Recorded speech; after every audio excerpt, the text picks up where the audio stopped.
Okay, welcome everyone. Thank you for being here. My name is Austin, and today, thanks for joining in honor of Black History Month. We have four amazing panelists here, plus my co-facilitator, Alexis. And we'll just be discussing their experiences working in healthcare. However, I encourage you guys in the audience, to think about these things throughout your life, not just in healthcare, but in other areas as well. I'm an incoming first-year student. I'll be starting PA school in June. And then I'll let my co-facilitator, Alexis, introduce herself. Hi guys, my name is Alexis Vincent. I am a year one student at Carver College of Medicine PA program. I'll be monitoring the chat throughout today's stream, so if you guys have any questions, feel free to just pop those in there, and I will do my best to get to them. Thanks for coming. And then now the panelists, you guys can go ahead and introduce yourself. We'll start with Fabienne. Okay. Hi, guys. My name is Fabienne. I've been a PA for 2 years. I graduated December 2018. I currently work in pain management, and I have for the past year. I'm from South Florida, and that's where I practice now. All right, Tony, you want to go ahead? All right, so I'm Tony. I'm a PA in pediatric neurosurgery. I graduated in 2012 from University of Washington, and I'm in Orange County, California. Been in pediatric neurosurgery going on 6 years, and in emergency medicine moonlighting for the past 8 years. So I'm here to kind of give you what I have as far as Black history and being in medicine and being African American. All right, Courtney, you want to go next? How's everybody doing? I'm Courtney Camille. Some of you guys know me as Cam. I am a first-year PA student at the University of Maryland Eastern Shore. Happy to give you guys all my experiences. Thank you for the opportunity.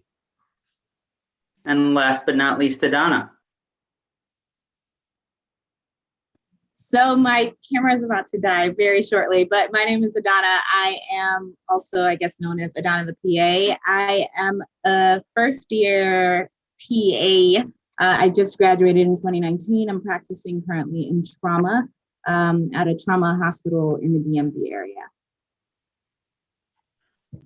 Awesome. So just to get us started, I just wanted to give you guys some facts to think about as we go through these questions, just to kind of get the gears going. So according to a Smith and Jacobson research article titled Racial and Gender Disparities in the Physician Assistant Profession, while making up over 12% of the general population, only 2.7% of physician assistants identify as Black or African American. So we could see there's a huge disparity there, and we'll kind of talk about that in a little bit. And then another one in a New York Times article titled How Much Racism Do You Face Every Day? They polled 101 Black teens, and those teens described over 5,600 instances of discrimination within a 2-week period. So it's obviously something that's very prevalent, both in the Black youth and I'm sure as adults. So that's just something to think about. So with that being said, I want to open it up to our panelists to kind of talk about any experiences of either overt or subtle racism that you've experienced in your life.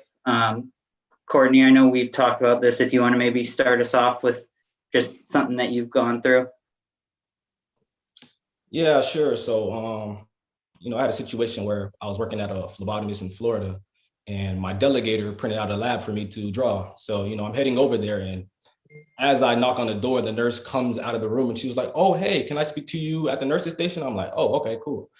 And then she was like, "Hey, are you here to draw his blood?" I'm like, "Yeah." And then she tells me, she was like, he kind of doesn't want anybody Black drawing his blood. And, I took it as, "Oh, okay, not a problem." So, I just go back and I set it back on the table. And the delegator's like, "Hey, we needed this." I'm like, "Yeah, they don't want anybody Black drawing his blood." And he was kind of like, I don't know if he's playing, or I was like, and I said it again. He was like, oh. And then, he took me back over there. He was like, you know what, let's go talk. I'm not sure if he didn't believe me or he was in disbelief, but when we got back and we were going back to the room again, the nurse called us both over. She was like, hey, are you guys here to draw his blood? And she was like, he was like, yeah. And then he was like, she was like, okay, great. They actually don't want anybody Black in there. So it kind of has to be you. I believe he was in jail and he was a part of a group. I don't remember which group. And, I understood. And I think this was like, an awakening for him, like, oh, okay, this is like still here. And, we got back to the room, he talked to me about it, but that's one of the situations I had.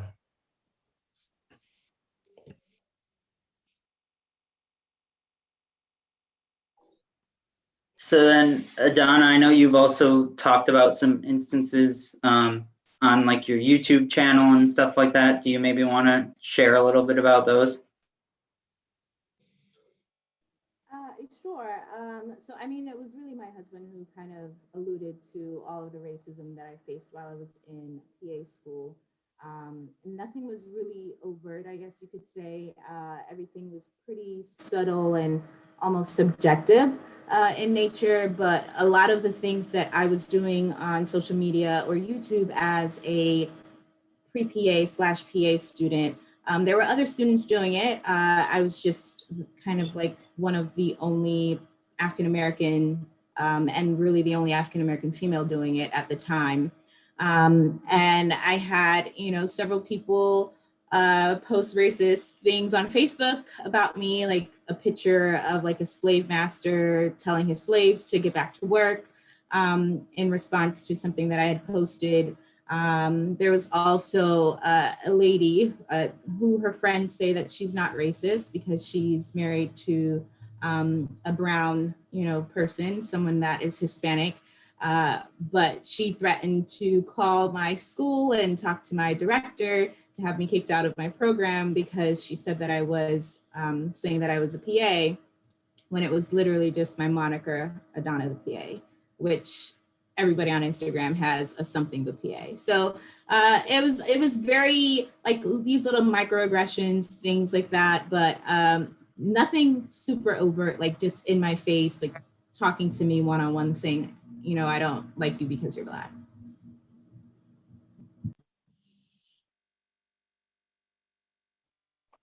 I don't mean to interrupt, but I've actually had a situation like that too.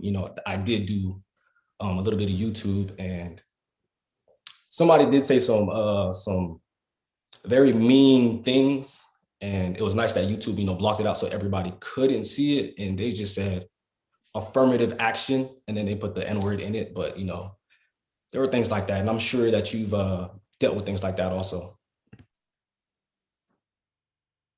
It's social media, and so like I think if you watch, it's Wreck-It Ralph, I think it is, where he breaks the internet and the social media queen is like, don't go to the comment section. I mean, it's so true, like you're gonna get the good and the bad in your comment section. And I've actually been doing YouTube for years prior to the Adanna PA channel. So like me and my husband, we got it all. So I was pretty acutely aware of how racist and ignorant the internet could be at times, but you kind of take it with a grain of salt and you just learn to block those things out. And I think that's part of the issue, that as African Americans and just individuals or people of color, we've kind of learned to adapt and navigate the racial culture of the world that we live in, as opposed to calling it wrong and having people be accountable for their actions.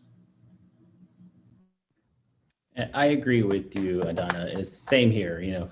Being social media, I have over 3 million followers on Facebook and Instagram and YouTube, and you get all type of colorful things that kind of come our way, and you have to learn how to just take it and strive. And I block people at least 5 times a day, so I know how to use that block button, delete button, or I leave a smart comment and let the Tony cats get them. So, and that's how I kind of deal with it, because, you know, they try to hit you low, but you've already been to low before social media started. So it's not really they can do anything to you. They just somebody that is just on the internet and they think they can hide behind their screen and say whatever they want to say. They can, but it's not going to phase you, because, you know, that's their way of just hiding behind the screen. They're not going to say it to your face. But you do get some in medicine that will do some overt racist stuff. And I've had it. I've been in medicine for 9 years. I was in orthopedic spine before I started pediatric neurosurgery. In pediatric neurosurgery, you don't really see anything because, you know, everybody's kids are in a dire strait and they need your help. So they don't really say, oh, I can't see you. But in adult medicine, they do have their choices and they do have some strong opinions that they think you, like I round on the weekends for the orthopedic spine group, and I'll go into the patient's room. And then when I walk into the patient's room and say, oh, you're going to get me up with therapy? I was like, no, I'm just checking on you. So it's automatically, you know, you look at an African-American face and you automatically think that they're not your healthcare provider. They're there as a support staff, as maybe someone to clean up the room, or you're the physical therapist or the occupational therapist. Like, no, I'm actually calling the shots and I'm taking care of you and I'm making sure you're going to survive until the next day so I can come in and check on you the next day. And so you get a lot of those overt racism. In California, there's a lot of overt, but in other states in the South are pretty, you know, they'll wear it on their sleeves. And I was in undergrad, I did 1 year at Texas Tech in Lubbock, Texas, and I had to leave the state because it was just so racist. When I was in the military, I had a lot of stuff there too. So it's a lot of stuff you see, but as you continue on your path, starting from, you know, being in elementary school all the way up to where you're at right now, you see a lot of different things and you learn to adapt to these things. And that's the way that I've treated it. And a lot of us that are African-American have treated it. We look at it and just keep going. So I think I have had similar experiences as Tony. So working in pain management, I've gone to different offices. So one experience I had, I went to a new medical office, and every time I go to a different office, one of the medical assistants comes with me. And so the medical assistant who usually comes with me, she's a white Hispanic, but I guess she would be, correct term would be passing for a white non-Hispanic. So when we got there, the staff started speaking to her. They're like, okay, the provider goes in this room. This is what you're doing, basically giving her all of the logistics of what's going to be happening that day and everything. And she's like, yeah, you guys kind of need to be speaking with her. She's the PA.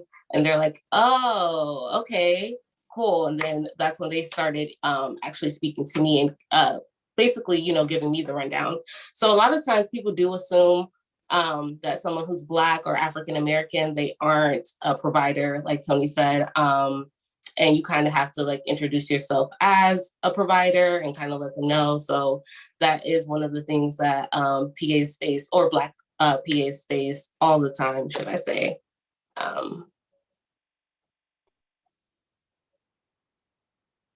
So yeah, so thank you guys for sharing. So kind of to kind of jump off of that. So I was recently watching a documentary by Dr. Antonio Webb. I don't know if you guys know him, but he's a Black spinal surgeon.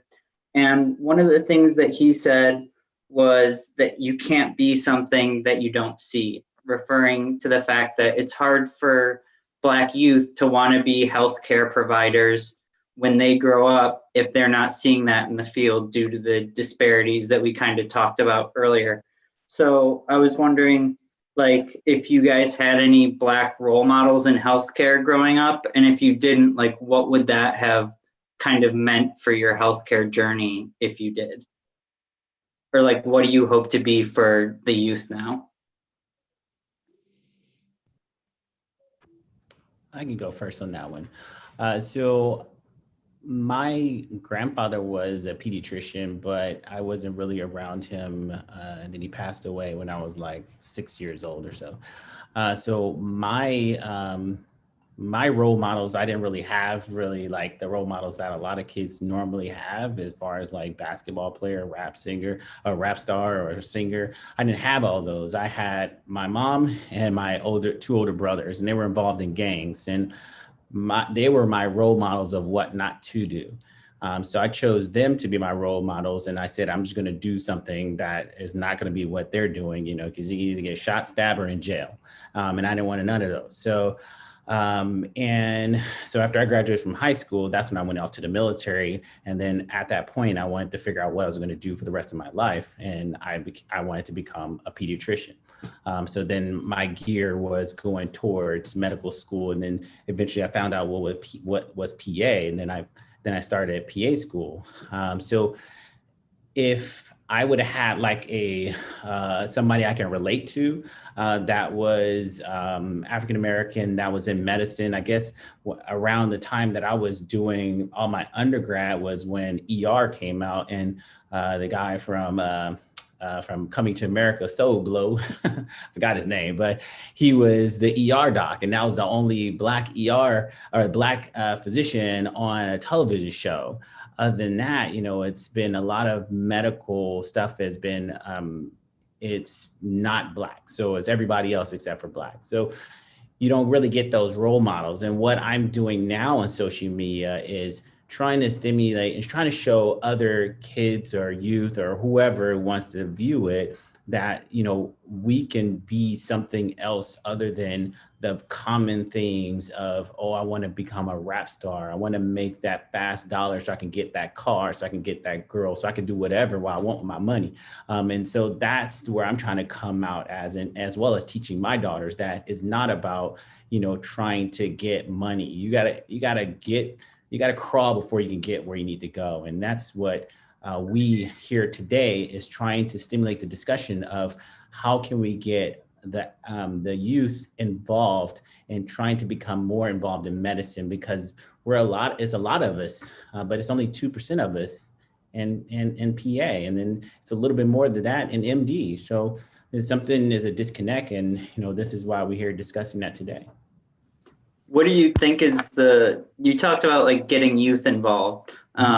Do you think that that's something that's on, admissions of PA schools and medical schools to admit more students who identify as Black and African American? Or is this something that kind of has to come from the community, again, like we talked about, like with creating those role models and those pipeline programs? And this is for anybody to jump in and comment on. So I think it is the pipeline programs. It's not starting when they are already in undergrad and they are trying to get out of school. They're not trying to go to medical school. They're not trying to go to PA school. They're not trying to go to nursing school. You got to start when they're in junior high, high school, having some type of summer program where these high school students can go and see what medicine is all about. Because, a lot of these kids, they get it, they want to go to college, but then some of them don't know how to get to college. Or like if I can take my state, for example, there's not a huge number of African-American kids coming out of South Central Los Angeles and going to a 4-year university. They go to a junior college and then eventually start working somewhere. But there's not a lot. In the South and on the East, there's a lot of kids that are matriculating into college. But it's somewhere in that disconnect where we have to have something that's going to go back and reach and pull those kids up. Because if you go to those ghettos, they're not worried about medical stuff. They're worried about what they're going to eat for dinner, what they're going to pay, how they're going to pay. The parents are worried about how they're going to pay for rent.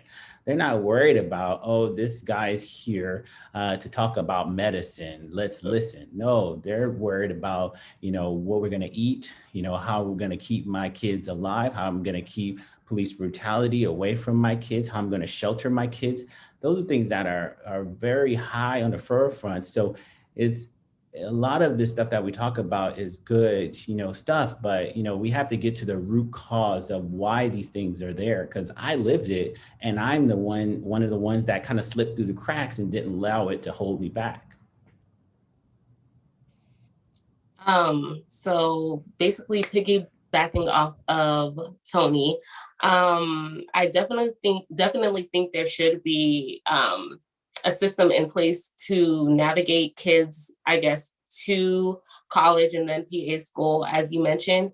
I think it's just difficult because, like you said, some people aid their family. So it's like, I can't go to college because I also have to work a part-time job because I need to help my mom, or I need to help my dad, I need to do this. So a lot of people just aren't in a position where, or feel like they're not in a position to, progress or advance to one of these careers. Growing up in South Florida, it's a lot of Caribbean people and African backgrounds, as far as like Black people, should I say. And, being first generation, a lot of our parents do push, oh, be a doctor, be a nurse, be this, but we don't really have example, and just having other friends who, oh, my dad's a doctor, or my mom, she's a nurse practitioner, or this, that, and the third. A lot of times kids don't have that example of, okay, a Black person is a PA, or a Black person is a physician. And pretty much you either have to have like the wherewithal to do it yourself, or you end up slipping through the cracks. So I think there should be a system in place. It's just difficult because how would you facilitate or even create that system?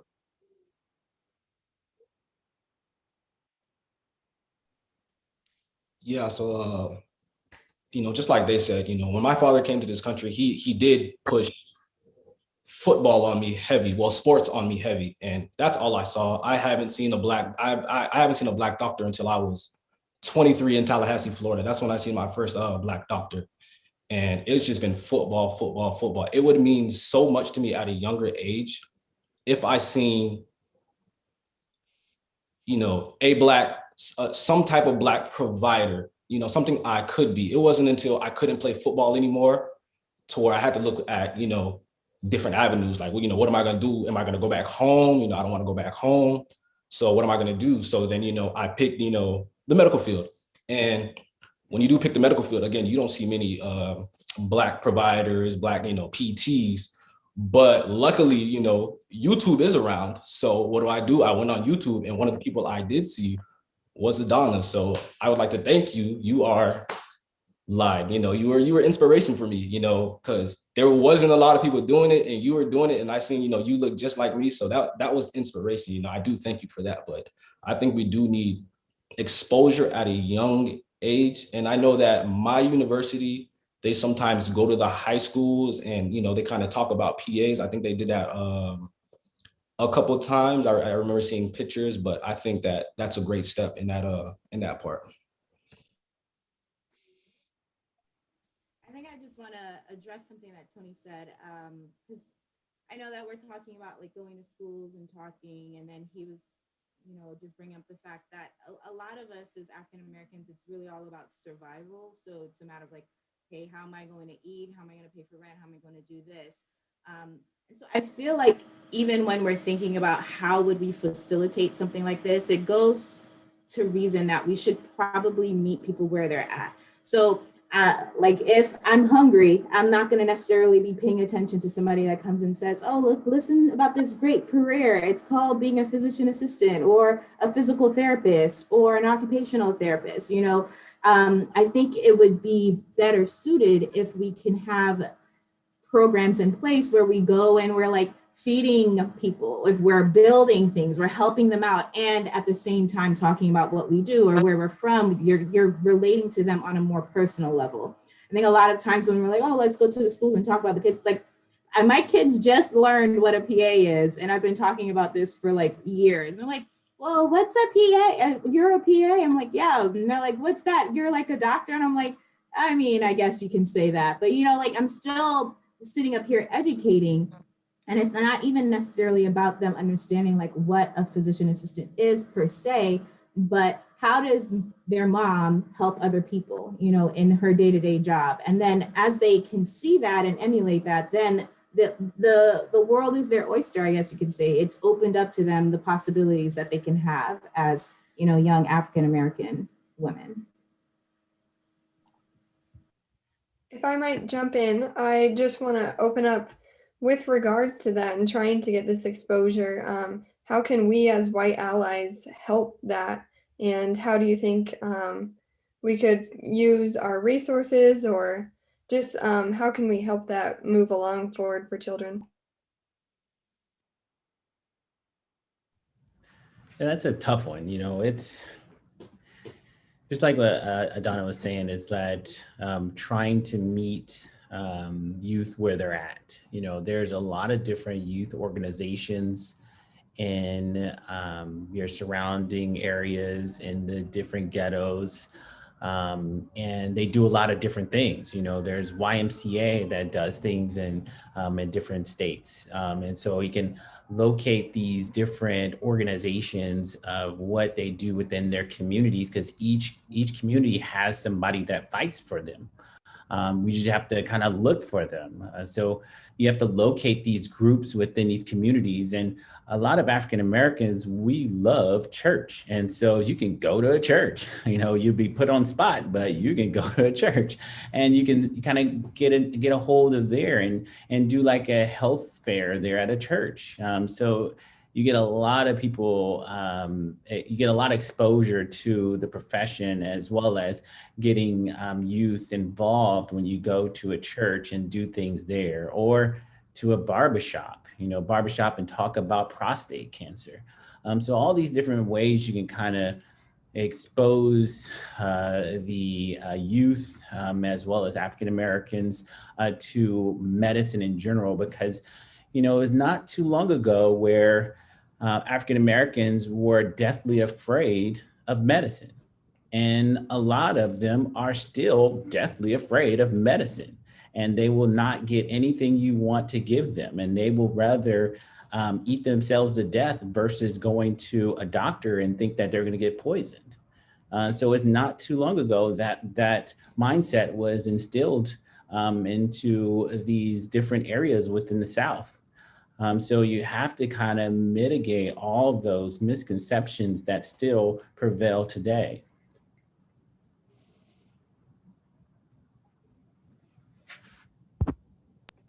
What about in the workplace? So like Fabienne, I know we've kind of talked about this in the past. How have you guys seen things like dress codes applied differently in regards to like what's considered professional for, Black healthcare workers versus white healthcare workers? If you guys just want to kind of enlighten us on some ways that's affected you.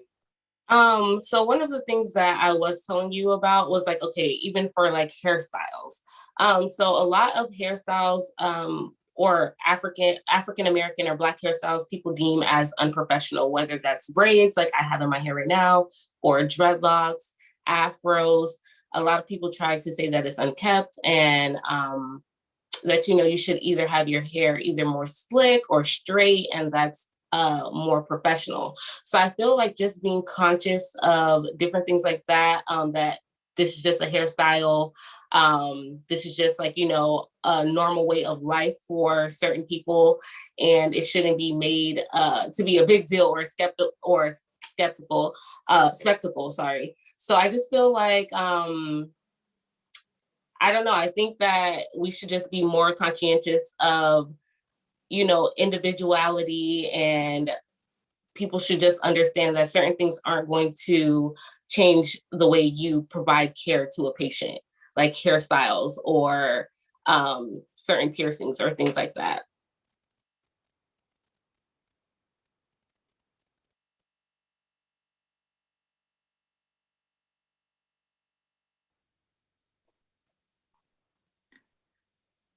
I mean, I can't. For me, I haven't speak seen. on it. Oh, go ahead.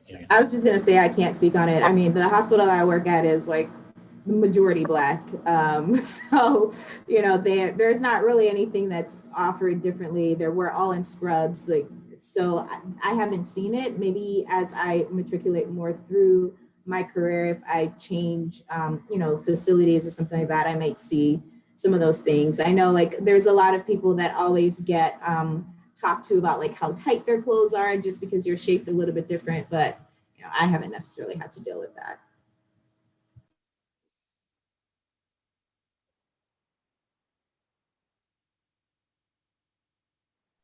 Tony, I think you were going to say something. Yeah, I agree with Adanna. I haven't experienced anything like that. I work at two hospitals, the Children's Hospital and then Adult Hospital right across the street.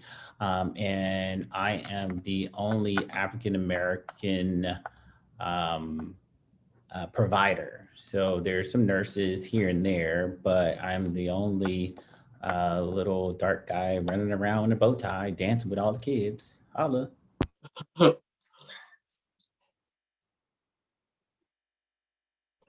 Yeah, I haven't I haven't witnessed that either. I've only hear, and I am kind of nervous that somebody will eventually say something about my hair because they are long locks. So, I'm really not there yet.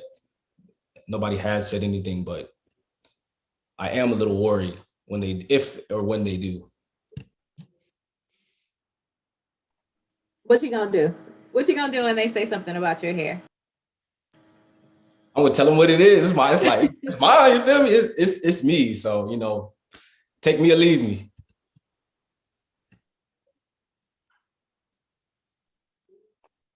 I love it. So obviously a lot of the things we talk about are, some of the negative impacts in society of being Black healthcare workers. But I was wondering, on kind of a more positive note, have there been any situations in medicine where you felt like you were better to take care of your patients because you were Black, as opposed to it being a detriment where it really either helped you connect or just helped you with a certain diagnosis? Like, have you guys had any experiences like that? I mean, for me, for sure. I'm in trauma, so it's sad to say, but all of the traumas that come in as GSWs or stabbings are either African American young males or females or Hispanics. And so when we come in as the trauma PAs and I'm dealing with them in the trauma bay and then on the floor, on my next shift, it's like I connect, it's like a sister, or sometimes, I mean, I'm not that old, but I feel like a mother to some of these young men, because you're trying to like help them understand, like, yo, you were lucky, like this could have gone a completely different way. And I think as a young African American woman, just seeing them, like, I feel like, oh man, like this could literally be my brother, like this could be my aunt or my uncle.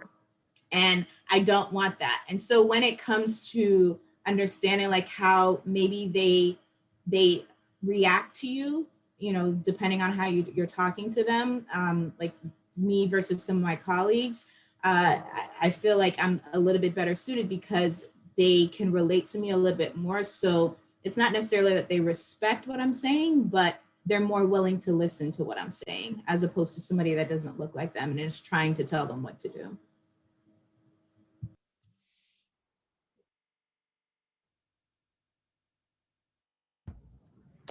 I agree. In Orange County, we don't have too many African Americans. So when I do see one, I'll be like, oh, what's up? But I think just the way that I'm raised, I better connect with all of my patients versus my attendings or my PA colleagues. Because I kind of know, looking at people and their struggles of how they have, if it's been a rough go for them, I can kind of relate to them and kind of know, that whatever I tell them, I have to kind of think of their background of, are they really going to listen to me? Are we going to do what I want them to do?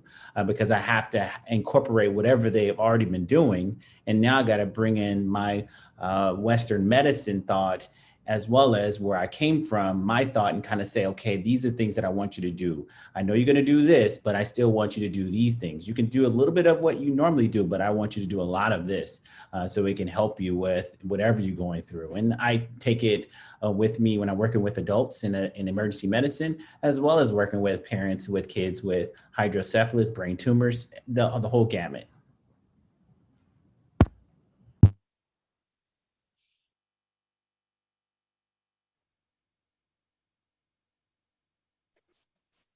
Okay, so I think we're going to turn it over to Alexis. I think she has some pre-prepared questions, and then if time allows, we will facilitate some questions from the chat if we have enough time at the end.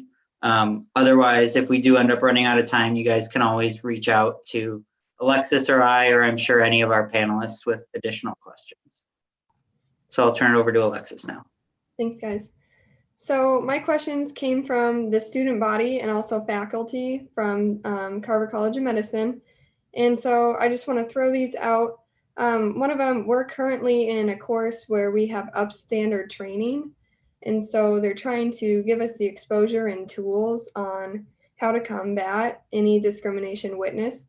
So I was wondering if you guys could tell of a time if anyone around you witnessed the discrimination and stepped up to support either you or the target of the discrimination.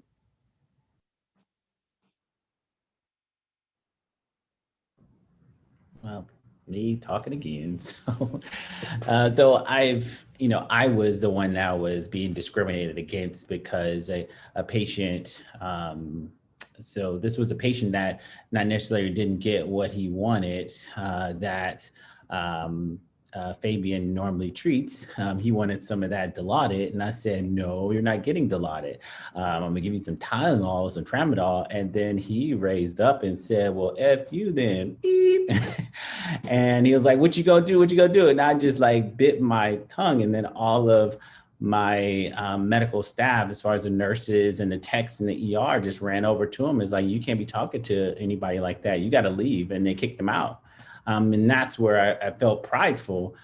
Same as where, when the Black Lives Matter movement started to take more steam here in the hospital, they had a moment of silence on a Saturday in front of the hospital. They had a moment of silence in the hospital on a Friday, and then they had one over in the adult hospital. So you see a lot of these, a lot of people that don't necessarily look like you are standing up and trying to protect you.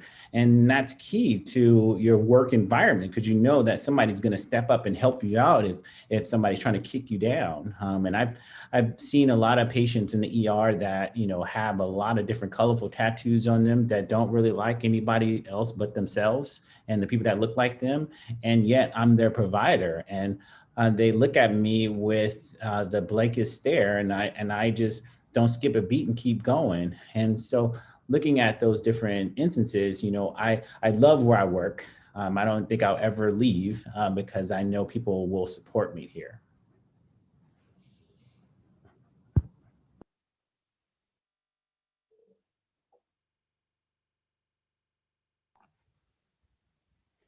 Thank you for sharing.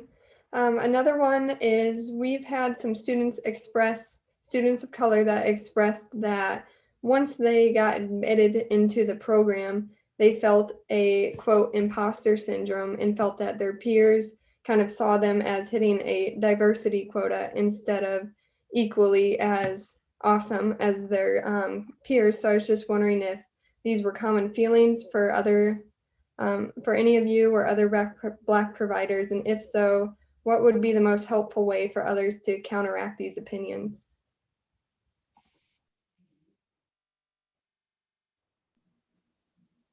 I mean, for me, I felt like imposter syndrome, but not necessarily because I was Black. It's just because PA school is hard, and you're like, man, like, how did I get in? And am I like fit enough to make it through? Because there'll be moments where you're like in class and you're taking a test, and you just sat down, and then 5 minutes later, like somebody walks up and they get out because they finished their test, and you're like still on question number 1 of 50, and you're like, well, how did that even happen? And so all of these things tend to play in your head, like, am I worthy of this? Am I, is this like, can I make it? But I mean, I think, at the end of the day, you made it into PA school and you're there for a reason. And obviously, the admissions council, be it them making a quota or not, like they saw something in you that they wanted at their program. So, hold on to that and run with it.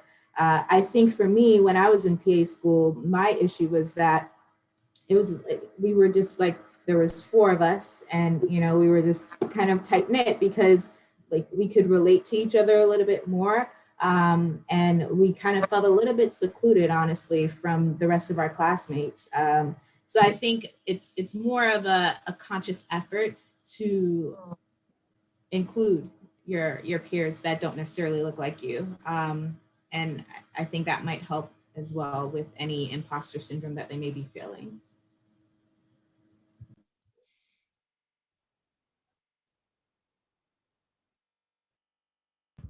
All right, got another response for that. Sorry.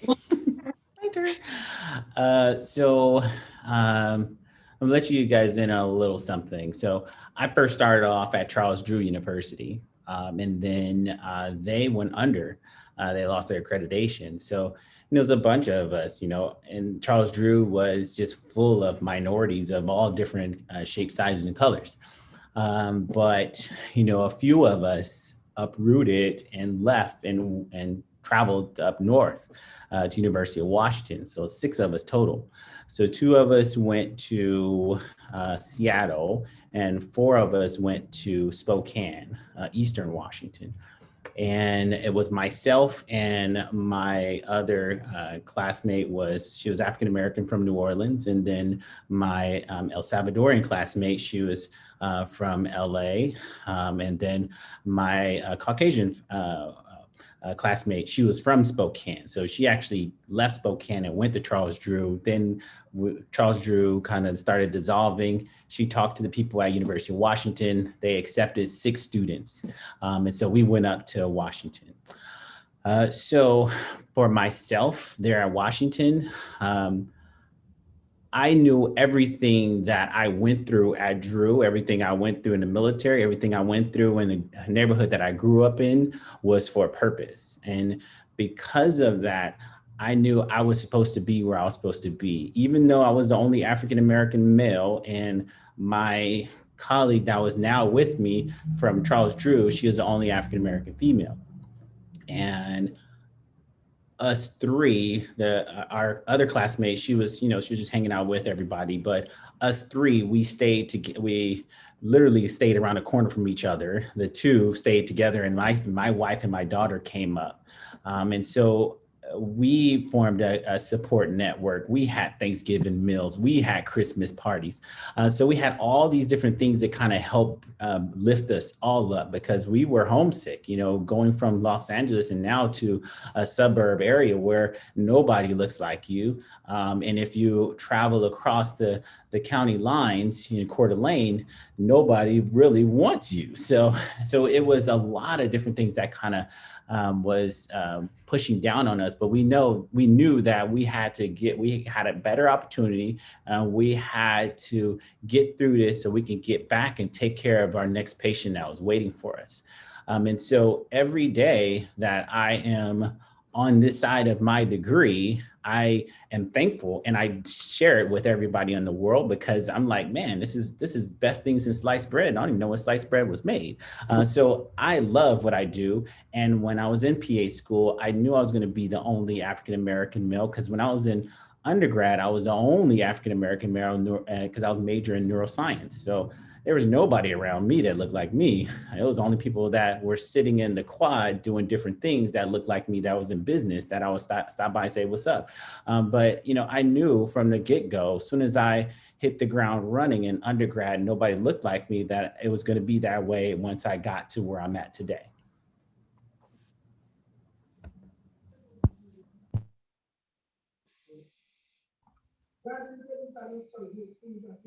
Thank you. One other one is, in healthcare, we kind of have a unique environment with superiors and then lots of support staff. And currently our class, we're students, and Cam, you too. I'm just wondering, when it comes our turn to take the role of a superior as physician assistants or physicians, could you lend any advice on how to best create a safe and inclusive environment? Okay, so I guess I'll speak. So my superior, should I say, he's super open to critique. He basically listens to everything we all have to say. He hires a diverse staff, so we have providers of different races and ethnicities in all of our offices. So I just think once you become a PA or a physician, you should just be open to actually hearing other people's stories, other people's perspectives, because I might take something as either being racist or prejudiced, and you being either white or Hispanic or a different race, you might not see it that way. So I think it's just best to be respectful and open to hearing others' perspective.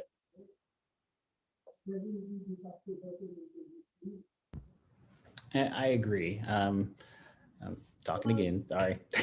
So, We love it.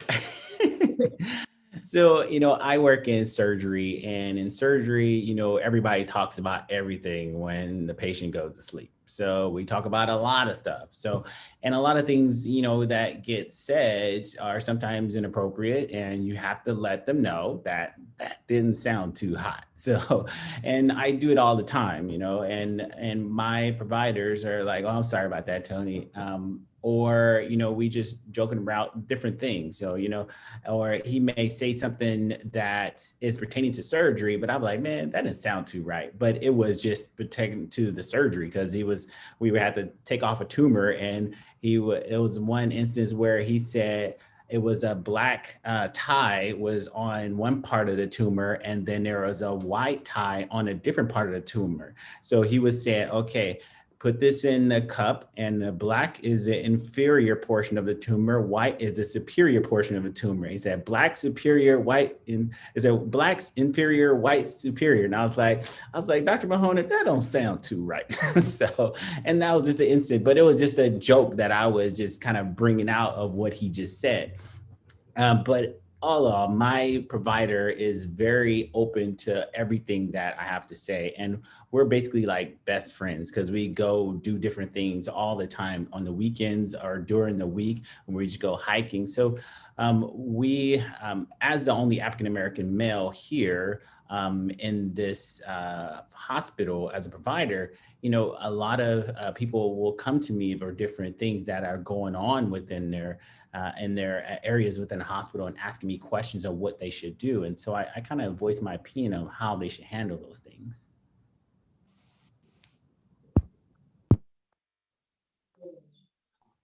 I think that's great advice. Thank you. One last question here before we kind of wrap up. There are not that many Black applicants for PA programs. I know Iowa specifically, but I think across the board, that's something that's struggling. So I'm wondering if there are ways that we as current students can work towards increasing diversity and dismantling these barriers for applications in our institution and other institutions as well. Is there a way we can direct our energy or focus? I think there's probably going to start being a shift of more Black applicants. Me personally, I didn't even know what a PA was until the ending of my freshman year of college. So I think now that there's being like more advocacy for the PA profession in general, you're going to have more people aware of the profession and more people seeing that, oh, there are Black PAs. Because when I initially was on Instagram, back in like 2015, 2016, there weren't really like PA pages. You couldn't go and like search PA and see like 5 or 10 different, providers that were Black as PAs. So I think now there's such a variety. Like you could see Adanna, you'll see Tony, you'll see Cam. So you can go on there and actually see, oh my gosh, there's a Black PA. I want to do that. So I think there's going to start being a shift, but of course, one of the main things I would say is just advocating for the profession and bringing more awareness to the profession to younger Black people. I mean, I think also just in your question when you said how can we like address these barriers? I mean, you have to see what the barriers are for your particular program and any particular program. So is it a matter of, these students can't pay for the application? Is it a matter that you're just kind of, taking them out because they're at a 3.0 and you're giving your average at a 3.5? Like, you know, how are you allowing these students to even be heard or be seen in an interview? And I think that's like the toughest part. A lot of, you know, us as African Americans, like for me, just in general, like when I went to undergrad, it was cool. I was on the medicine track, but like freshman year, it was like, whatever, you know, it was like a wash. Sophomore year, I was doing pretty good. Junior year, kind of cool. But you're sitting up here and you're making these adjustments because you're kind of figuring yourself out. You're figuring out what's going on. But at the same time, there are different things that take a hit.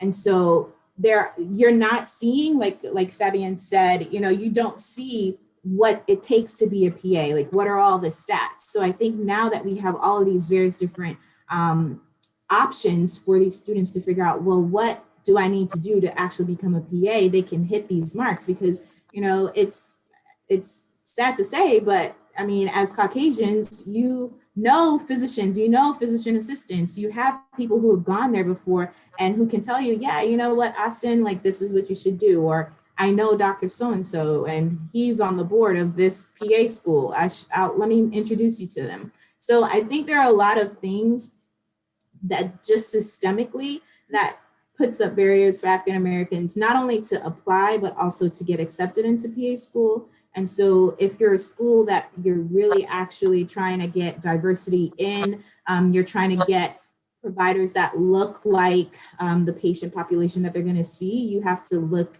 internally and see, all right, well, is there anything that we're doing that are just kind of phasing some of these applicants out, and then make those necessary adjustments.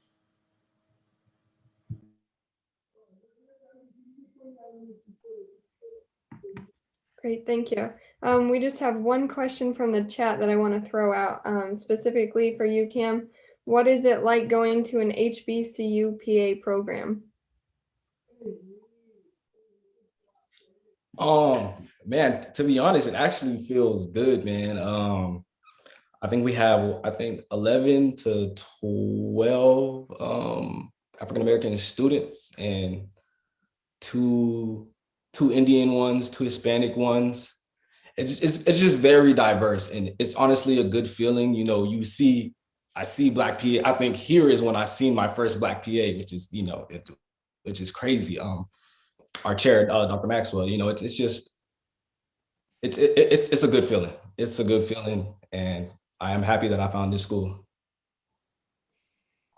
Awesome, I'm glad to hear. Well, guys, thank you so much for coming, and panelists, thank you for your advice and your sharing your experiences with us.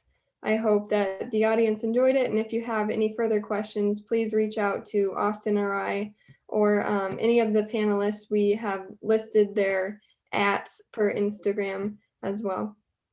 Thank you.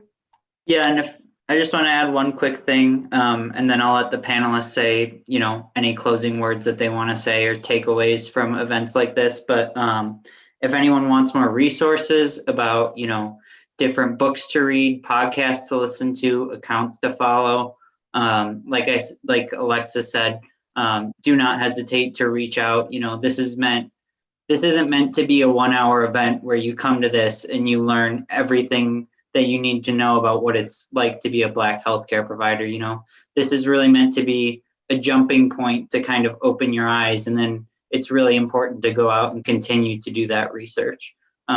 So with that being said, if any of the panelists want to say any closing remarks, and then we'll wrap things up.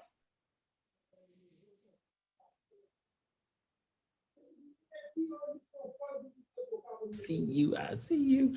All right. So my Jerry Springer final thought. All right.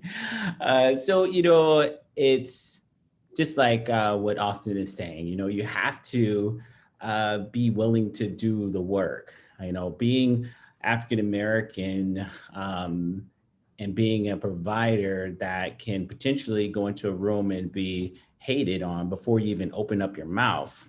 It's a very daunting experience on your first try, but after you get familiar, you're like, oh, here I go in there. They don't want to see me. Oh, well, sorry. They don't want to see me. You write the note. So you have to be able to know the experience that we kind of go through. It's kind of hard to figure these things out, but And then we have to figure out, just like Adanna said, is trying to understand how do we sell a PA to African Americans, or how is the programs, how their guidelines on just getting other students in, and if they're African American, how they get them in, you know, because a lot of African Americans look towards MD or DO and haven't really crossed over to PA yet because they don't really know about PAs.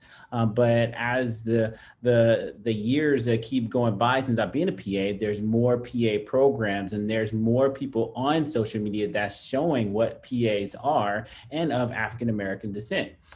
So as long as we can expose everybody to what's going on, how we can be a difference in the medical profession and try to mitigate those areas of diversity or disparities within the communities, I think we can show a lot of strength in trying to bring us to the forefront and trying to pick up our society, because sometimes we are lacking. You know, you go to a provider and nobody looks like you as a patient, you know, so you don't really accept what they're going to give you. What he said.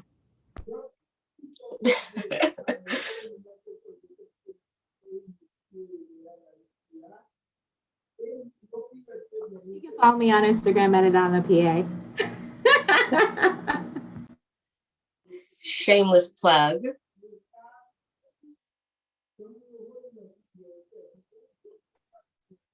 All right. Well, with that, I'd like to thank you guys, everybody who viewed this, and you guys for participating.